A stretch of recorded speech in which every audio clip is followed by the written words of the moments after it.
Hello guys, welcome back to my channel B lifestyle. आज के video में हम अकाउंटिंग के रूल्स देखेंगे। अभी इस टॉपिक में हम डेबिट में क्या करना है, कैसे एंट्री करनी है और क्रेडिट में कौन सी एंट्री करनी है वो देखेंगे।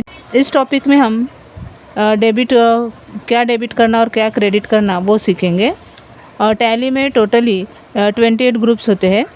इसमें से 11 ग्रुप लायबिलिटी के होते हैं, 11 ग्रुप एसेट्स के रहते हैं, 3 ग्रुप्स एक्सपेंसेस के रहते हैं और बाकी के 3 ग्रुप्स इनकम के रहते हैं, यानी कि टोटली 28 ग्रुप्स हो गए। अभी ये जो liability asset and expenses income है, इसका मतलब क्या होता है, तो ये ग्रुप के नेचर होते हैं।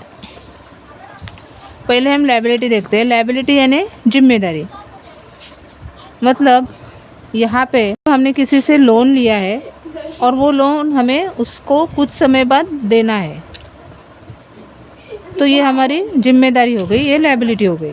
देन एसेट्स, एसेट्स यानी संपत्ति, मतलब हमारे कंपनी में जो संपत्ति आती है कहीं से भी, उसे एसेट्स कहते हैं। जैसे कि ऑफिस में फर्नीचर रहता है, कंप्यूटर रहता है, ये भी हमारी संपत्ति हो गई। देन कहीं से हमें पैसे आते हैं, सन्ड्री क्रेडिटर्स, सन्ड्री डेबिटर्स से, ये भी हमारी। देन बैंक बैलेंस हमारा होगा, ये हमारी संपत्ति हो गई। एक्सपेंसेस, अभी एक्सपेंसेस यानी कंपनी में जो खर्चे होते हैं उसे एक्सपेंसेस करते हैं। इनकम, इनकम यानी आय, कंपनी में जो आय होती है उसे इनकम कहते हैं। अभी लायबिलिटी में मैंने आपको बताया कि 11 ग्रुप्स रहते हैं। वो 11 ग्रुप कौन कौन से रहते हैं, तो first one is bank OD account, then second capital account, third current liability, fourth duties and taxes, fifth loan liability, sixth provision, seventh reserve and surplus, eighth returned earning, ninth secure loan, 10th sundry creditors and 11th unsecured loan। ये 11 group liability में आते हैं। एक group जो है liability में आते हैं वो हम अच्छे से देखेंगे, इनकी अच्छे से जानकारी लेंगे तो हमें लायबिलिटी अच्छे से समझ में आएगी। अभी मैं यहाँ पे एग्ज़ाम्पल के तौर पे आपको बताती हूँ। लायबिलिटी में जो 11 ग्रुप है उसमें से जो सन्ड्री क्रेडिटर्स का जो है लेजर, इसका मतलब क्या होगा, लेनदार, मतलब जो हमसे पैसे मांगता है। सन्ड्री क्रेडिटर्स यानी इससे हमने कुछ परचेस किया है माल, तो उसे हमें पैसा देना है, मतलब ये हमें वो पैसा उसका मांगेगा, मतलब इसको हमें ये पैसे देना ही देना है, ये हमारी जिम्मेदारी है, जैसे लायबिलिटी कहते हैं। देन सेकेंड ग्रुप से सिक्योरिटी लोन, मतलब हमने बैंक से सपोज कुछ सिक्योर करके लोन लिया, कुछ भी, मतलब मॉर्गेज किया, ये जो लोन लिया है हमने, तो वो हमें चुकाना ही चुकाना है, मतलब इसके पैसे हमें देना ही देना है, ये हमारी जिम्मेदारी है, ये हमारी लायबिलिटी है। देन अनसिक्योर्ड लोन, यहाँ पे हम कुछ भी सिक्योर करके लोन नहीं लेते, लेकिन ये इसके भी पैसे हमें देने पड़ते हैं। मतलब जो भी ग्रुप है वो कंपनी में जो मांगने वाले ग्रुप रहते हैं वो लायबिलिटी में आते हैं। अभी नेक्स्ट हम एसेट देखेंगे। एसेट्स यानी क्या हो गया, संपत्ति। इसमें भी जो ग्रुप आते हैं वो सब हमें देने वाले रहते हैं कंपनी को पैसे, मतलब हमारे कंपनी में जो फर्नीचर रहता है, कंप्यूटर रहता है, लैपटॉप रहता है, ये सब क्या हो गई, ये हमारी संपत्ति हो गई खुद की। देन हमारे बैंक में जो बैलेंस रहता है वो भी हमारी संपत्ति हो गई। कैश इन हैंड, ये भी हमारी संपत्ति हो गई। देन नेक्स्ट हम देखते हैं एक्सपेंसेस, मतलब हमारी कंपनी में जो खर्चे होते हैं वो हो गए हमारे एक्सपेंसेस। अभी ये जो खर्चे है उसको भी इसके भी 3 ग्रुप है। First one is a purchase account, second one is a indirect expenses, third one is a direct expenses. अभी डायरेक्ट एक्सपेंसेस और इनडायरेक्ट एक्सपेंसेस, इसके नाम से ही हमें पता चलता है कि ये कंपनी के एक्सपेंसेस है। नेक्स्ट पॉइंट हम देखते हैं इनकम। इनकम यानी क्या हो गया, आय, हमारे कंपनी जो आय आती है, इनकम आती है वो। अभी इसके भी 3 ग्रुप होते हैं। First one is a sales account, second indirect income, then third direct income. अभी direct income and indirect income, इसके नाम से हमें क्या पता चलता है, ये कंपनी की इनकम है। तो इस प्रकार ये 28 ग्रुप्स होते हैं टैली में। तो इसको हम डेबिट और क्रेडिट कैसे करेंगे, इसकी एंट्री कैसे करेंगे डेबिट और क्रेडिट में, वाउचर में जाके, वो हम देखते हैं। तो सबसे पहले हम देखते हैं लायबिलिटी। लायबिलिटी का मतलब क्या हो गया, जिम्मेदारी, मतलब हमने किसी से लोन लिया है तो हमें वो पैसे उसको देना, कुछ समय के बाद देना है। मतलब वो हमसे वो पैसे मांगेगा। मतलब कंपनी से जो मांगने वाले होते हैं पैसे, उसे हम क्या कहते हैं, लेनदार। इंग्लिश में उसे सन्ड्री क्रेडिटर्स कहते हैं। अभी एसेट्स की तरफ जाते हैं। एसेट्स यानी संपत्ति, मतलब ये देने वाले होते हैं, संपत्ति हमको देते हैं कंपनी में। तो देने वाले को क्या कहते हैं, इंग्लिश में डेबिटर्स, कंपनी के देनदार है। Then next expenses. एक्सपेंसेस यानी कंपनी में जो खर्चे होते हैं वो,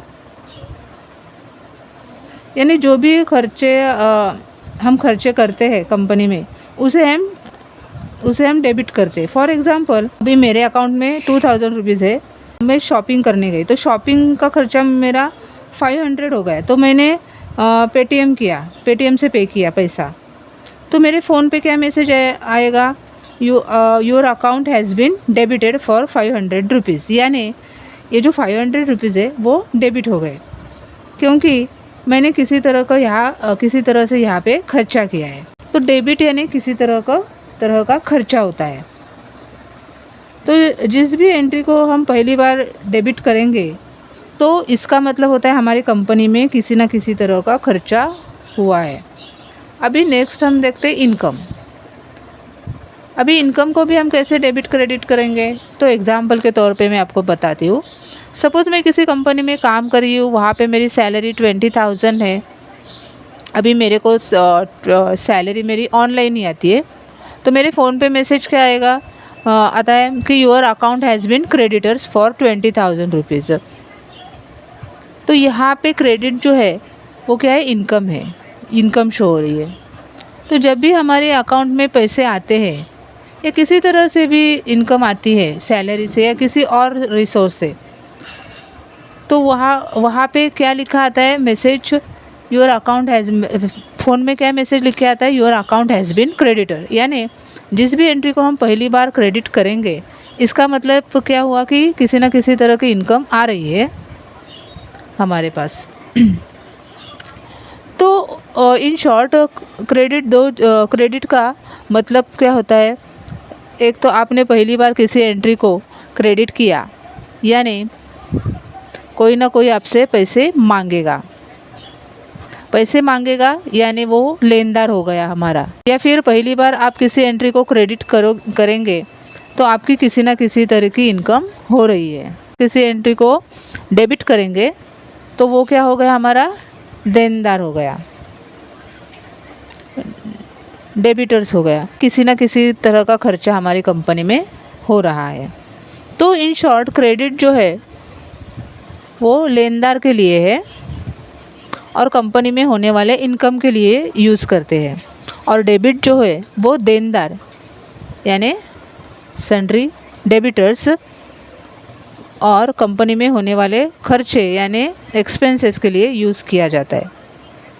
तो डेबिट एंड क्रेडिट का सिंपल सा नियम मैं यहाँ पे बताती हूँ आपको इजी लैंग्वेज में। एक, जब भी लेनदार यानी सन्ड्री क्रेडिटर्स और इनकम बढ़ती है तो उसे हमें उसकी हमें क्रेडिट में एंट्री करनी है, और जब भी देनदार यानी सन्ड्री डेबिटर्स और एक्सपेंसेस बढ़ते हैं तो उसकी एंट्री डेबिट में करनी है। तो सपोज़ किसी एंट्री में हमने किसी लेजर को पहले डेबिट किया तो दूसरा लेजर ऑटोमेटिकली क्या आएगा, क्रेडिट आएगा। अभी मैं यहाँ पे एग्ज़ाम्पल के तौर पे बताती हूँ। सोहम से मैंने 6,000 रुपये का माल ख़रीदा, तो यहाँ पे सोहम से मैंने माल ख़रीदा तो सोहम क्या हो गया, मेरा लेनदार हो गया यानी सन्ड्री क्रेडिटर्स हो गया। तो पहले मैंने आपको जो 28 ग्रुप बताए, उस 28 ग्रुप में से सन्ड्री क्रेडिटर्स किस में आता है, लायबिलिटी में आता है। नियम के मुताबिक लेनदार बढ़ते हैं, उसकी एंट्री क्रेडिट में आती है। तो यहाँ पे सोहम जो है वो हम क्या करेंगे, क्रेडिट करेंगे, क्योंकि ये हमारा सन्ड्री क्रेडिटर्स है। और दूसरा जो लेजर है परचेस अकाउंट का, वो ऑटोमेटिकली डेबिट आ जाएगा। तो नियम के मुताबिक हम देखते हैं कि एंट्री हमारी बराबर है क्या। पर अभी ये जो परचेस अकाउंट का लेजर है वो हमें कहाँ पे शो हो रहा है, एक्सपेंसेस में। तो नियम के मुताबिक जब खर्चे बढ़ते हैं तो उसे डेबिट में करते हैं। यहाँ पे हमारा परचेस बढ़ रहा है यानी एंट्री हमारी बराबर है। तो इन शॉर्ट जब भी कंपनी में मांगने वाले बढ़ते हैं यानी सन्ड्री क्रेडिटर्स बढ़ते हैं या फिर कंपनी की इनकम बढ़ती है तो उसकी एंट्री क्रेडिट में की जाती है। और जब भी कंपनी के देनदार यानी सन्ड्री डेबिटर्स बढ़ते हैं और कंपनी की संपत्ति एक्सपेंसेस बढ़ते हैं तो उसकी एंट्री डेबिट में करते हैं। तो दोस्तों इस प्रकार इस वीडियो में हमने देखा कि डेबिट और क्रेडिट की एंट्री किस प्रकार की जाती है, कौन कौन से लेजर इसमें आते हैं। तो दोस्तों वीडियो अच्छी लगी हो तो प्लीज़ लाइक करें, अपने दोस्तों के साथ शेयर करें, सब्सक्राइब करें। मिलते हैं ऐसे नेक्स्ट वीडियो के साथ, तब तक अपना ख्याल रखें, खुश रहे। Thank you for watching.